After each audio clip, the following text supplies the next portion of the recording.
What's up, everybody? I'm going to talk to you today about the power that music and as musicians we can bring to a message.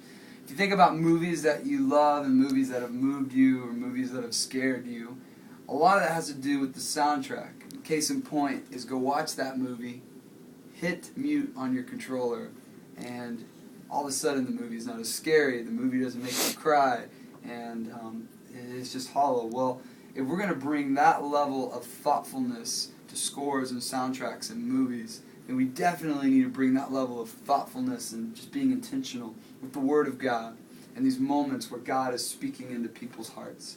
And so I'm going to talk to you right now about how to play underneath maybe a prayer at the end of a message or an off-tour setup or prayer somewhere in your experience, and just kind of break down some things that you've probably heard and experienced before, but have never really thought how it all ties together. And we want to empower you guys so that if you're on stage and you have the opportunity to be a part of creating that experience, we want to empower you guys to know what to do and to not be freaked out or panicked in that moment. So first and foremost, you always want to look at whoever's speaking, make sure you can visually see them, and if nothing else, listen. Make sure you can hear them. Sometimes, because of where you're positioned on stage, you may not be able to see them. At least be able to hear them.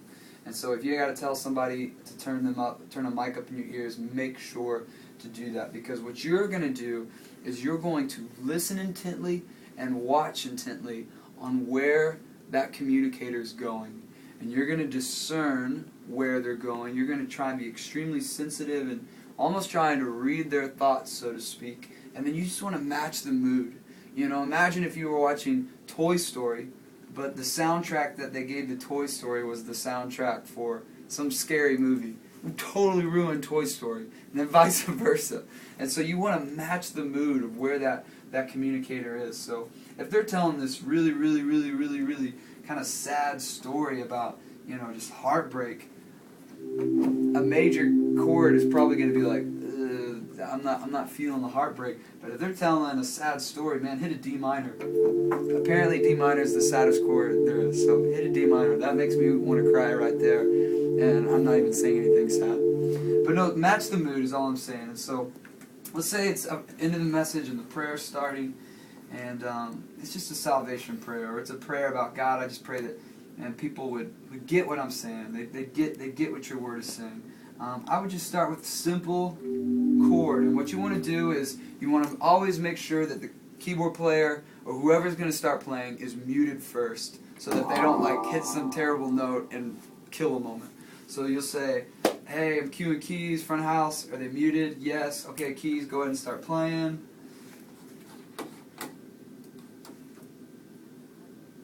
Okay, so the keys are playing, and you say, "All right, front of house, cue keys," and then the front of house can fade up the keys. You always want to do that. Now, a lot of times keyboard players, they're going to want to, whoever's playing under a message, they're going to want to do like all these chord changes, and it's just, in the beginning, that's kind of distracting. And you'll probably get to that point eventually, but in the beginning, man, just leave it open. Create room for space. And so I'm just holding one chord. I might every now and then throw in like a sus or a diminished.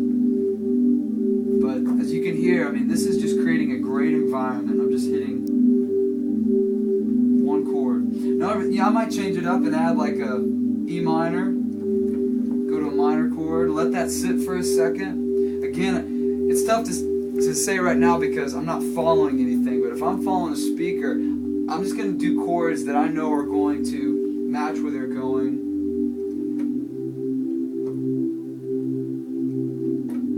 So you get the drift of that.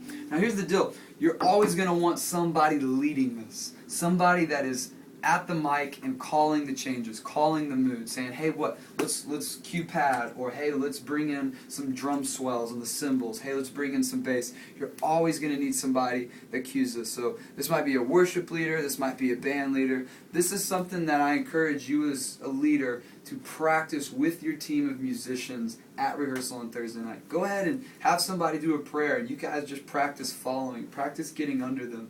Listen. Now that we're talking about this, listen to the music that's played underneath prayers and offertory setups wherever you can, and just start getting getting the mindset of how to follow that.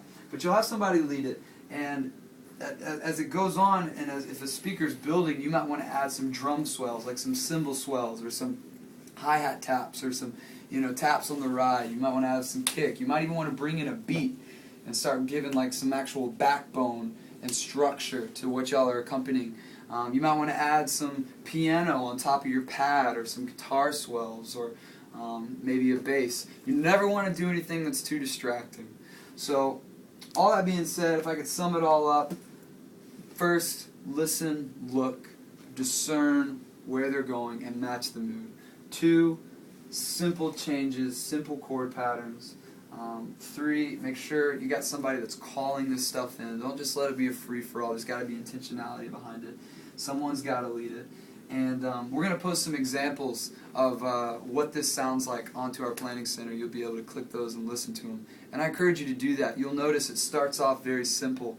And then a piano comes in and they start doing chord changes together once they kind of turn the corner and go out of the prayer to this offertory setup. And so, that helps turn a corner. And then they start adding cymbal swells once the communicator is engaging the audience and getting them to speak out and make some noise. The cymbals are kind of accenting that with the cymbal swells and the kick drums, and then that's where the backbone and the beat comes in. And then you'll notice bass comes in because the speaker's just communicating up here. Now everything's in. It can rise, it can fall. If the speaker's up here, but then you see in his face and he's coming down, or you hear in his voice and he starts getting quiet again, boom, everything just comes down again. So try this, be practicing this. This is something that we will start getting much better at in our culture, because again, it's just so huge. It can create such a moment and interpret just to people's souls, not just interpreting information, but emotion and feeling and just an experience. So try it out this week. We'll be posting some other examples throughout the weeks, throughout the months, and hope you guys have a good weekend. We'll see you later.